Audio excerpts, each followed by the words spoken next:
Portato proprio tu, Regis, eccola qui, la pista di Vallelunga, fatta con la tua moto, ce la puoi spiegare? Lì prima c'era la retina davanti, c'è questo destra-sinistra che si fa in quinta, molto veloce, arriviamo a una staccata a 100 metri, un doppia destra che si fa in seconda, poi metto la terza, uscita in terza, lì c'è una retina abbastanza lunga che si fa pieno quinta, penso che arriviamo verso 2,75 all'ora.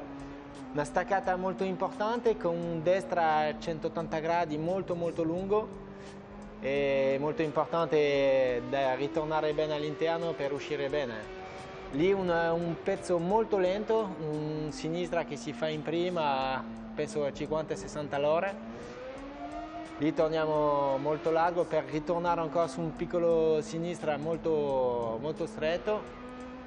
Un destra, dopo ancora una piccola accelerazione, torniamo su un destra che è abbastanza lungo anche quello lì, che ci tornerà sulla sinistra il più lento del circuito, che penso che si fa vicino alle 40 all'ora.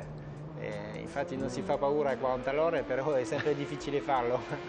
Lì facciamo una bella sinistra-destra in seconda, e poi una bella accelerazione che ci porta su tipo una parabolica sull'ultima curva, dove sicuro è molto importante da uscire bene per arrivare più veloce possibile per passare la bandiera.